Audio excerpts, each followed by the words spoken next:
Hi students, here's a bit of a skills development PowerPoint and video in helping you with your assessments and your semester 1 and semester 2 exams and the WACE exams about how, one way that you potentially could analyse case studies in the extended response section, or for that matter in any assessments you may get.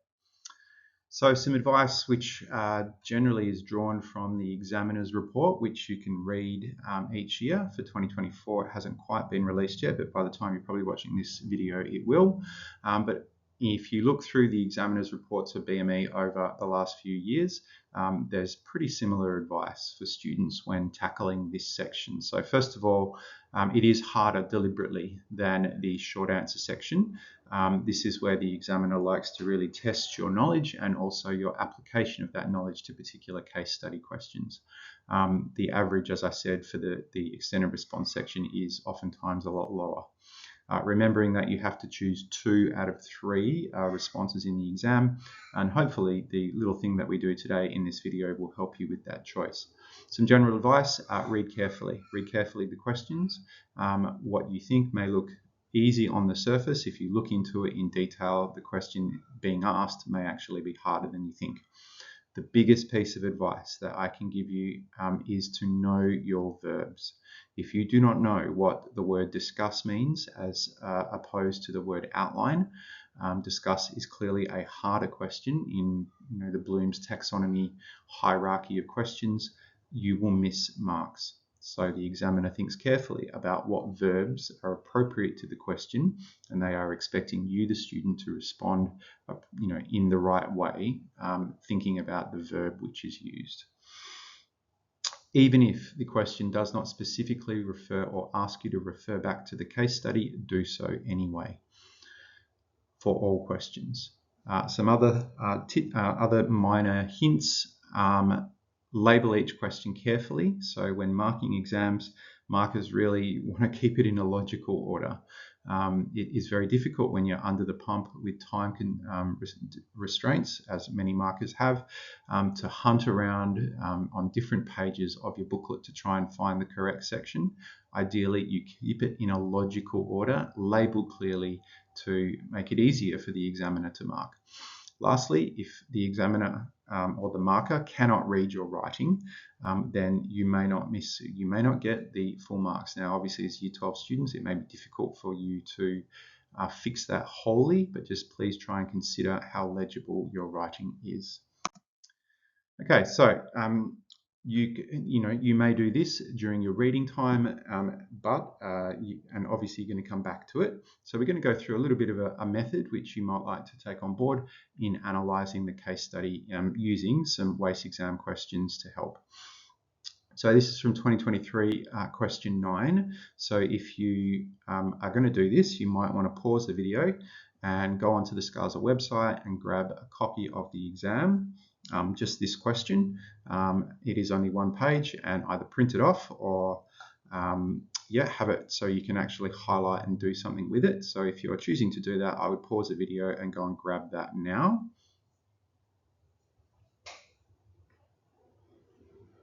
Okay, so hopefully you've grabbed that exam, and we can do this together with what's on the screen. So the first thing I would do when in my reading time, I would be looking at the questions for each of the extended responses to see how hard they are, to see whether or not it's manageable. Here I'm assuming, hopefully, that your content knowledge is good for all syllabus dot points. Something that the students sometimes do is they literally do not answer questions because it is a particular topic that they don't like, but actually the question is really, really easy and you would have done well if you chose it. Anyway, in this case, we are looking for external factors driving change. We are looking at the topic of managerial inertia, which would be an example of resistance to change. We are looking also at managing diversity, which is a dot point from Unit 3. And then we are looking also at the Cotter model, in particular, 6, 7, and 8. So, the examiner is never going to put any more than 3 steps from the Cotter model. It's just too much to ask a student to write about. But this is the hard part. you have to actually advise the business on how to prepare staff for changes. And that, is actually the hardest part of all the questions, because if you look down the bottom, you will see actually that advise is you can't get by with just your content knowledge. You've actually got to put in the context of advising the business and telling them what to do. And often students fail to do that, and they will lose marks as a result because they haven't met the requirements of the verb. Okay, so interestingly, all of these questions are on the same topic, really, of change, and they all come from Unit 3 in the syllabus. So if you've printed off the case study, I'll give you a chance, or take a chance now, to read through the case study. And whilst you're reading through the case study, ideally, you've got a couple of highlighters with you, or at least a pen or something to underline or make notes around the case study about things which link back to the questions that you are looking for. So just to skip back again, well, we won't skip back, but again, we're really looking for things about change management. We're looking for things about resistance to change, and we're looking for the Kotter, or how we can apply the Kotter model to the case study. So with those things in mind, pause the video and have a go at reading the case study yourself, and then the next slide, we'll go through it together.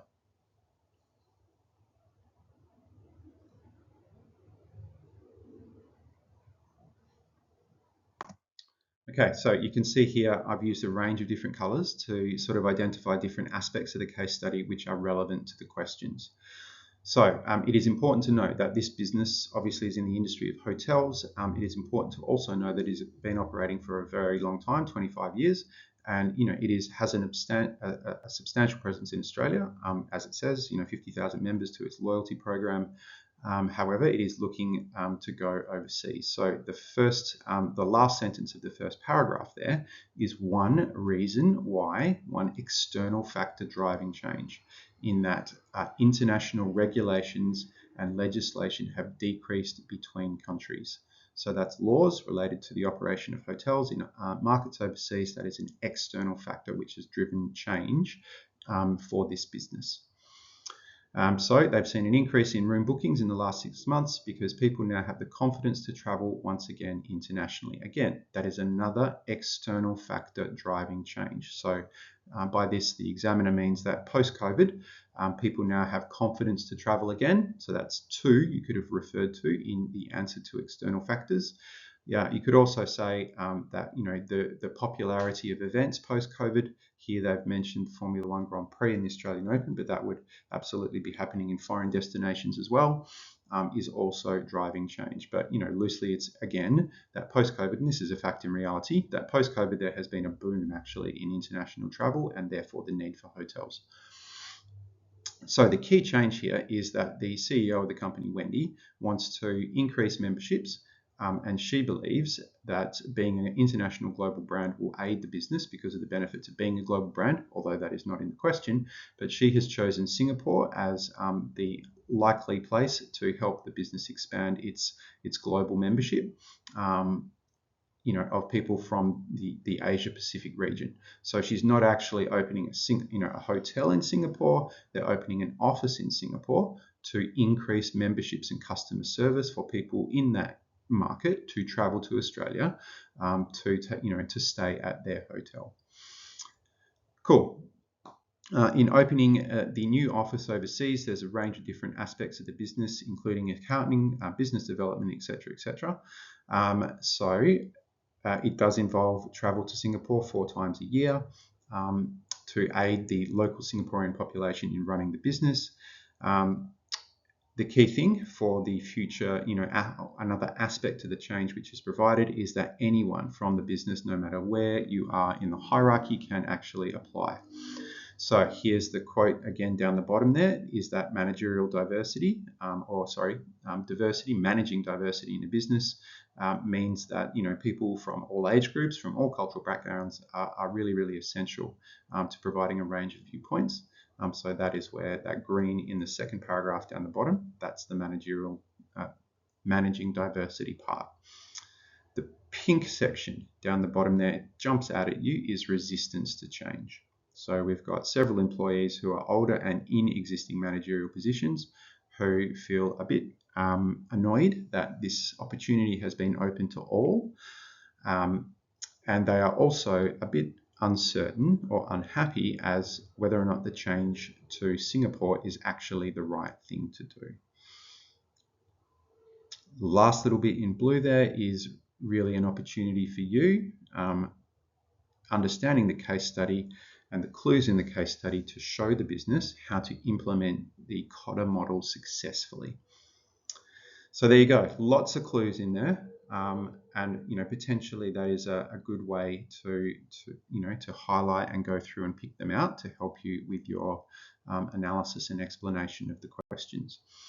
Just want to compare that to another case study this year from 2024, last year, sorry. So again, if you are going to do this with a piece of paper, can you pause the video and grab the 2024 WACE exam and print off or have in front of you question 9, which is the last one in the extended response section. Now, if you pause the video, then you can go and sort that out.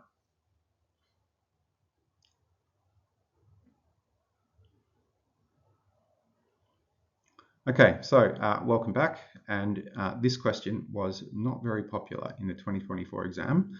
And the reason being was the presence of financial ratios in the question. So some students, as soon as they see that, they avoid it like the plague. But actually, if you look at what you're required to do, it is probably the easiest 9 marks on the paper. It is really commenting on. So you're just making reference to and expand upon. So it is not hard. You're not advising the business on its financial management. You are really just commenting on the table in the case study, which we will have a look at in a minute.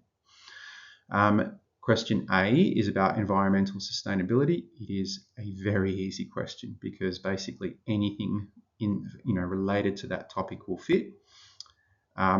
Question B was quite difficult because you could have spoken about any aspect of quality management, not just quality control. It could have been quality assurance or quality improvement would all have worked. Again, the verb discuss. Identify issues, providing points for or against probably through some students because the wording of the question was quite difficult. And the last one, again, is actually the hardest question on the paper all the way through because the word analyze is a higher order question. You're identifying components, you're drawing a relationship between them, and more importantly, you're talking about the implications of cultural customs and business etiquette when operating in Indonesia. Now, if you don't know anything about Indonesia, then you're going to struggle because you really have to take that into account because it's not actually given in the case study.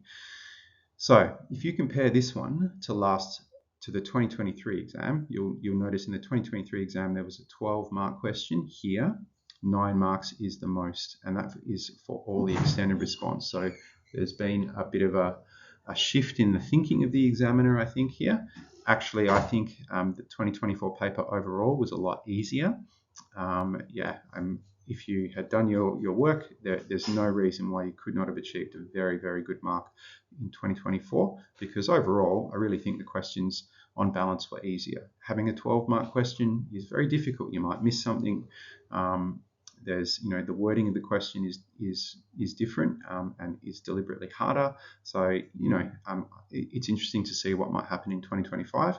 But yeah, so let's go through this case study and we'll talk about things that you could have used to support your point. So here is the case study, and you'll notice it is actually a little bit shorter than has been done previously. And there's been some deliberate clues missed out. So the writing of the case study has absolutely changed from previous years, and we'll talk about that when we analyze it in a minute. But for now, if you could grab your highlighters, or if you underline potential things that could help you in talking about quality, in talking about moving overseas to a new opportunity in Indonesia, in talking about environmental sustainability, cultural considerations in Indonesia, and lastly, have a look at the ratios. And we're only looking for profitability. That's a really key part of that question. So take a minute to do that, and then we'll go through some analysis.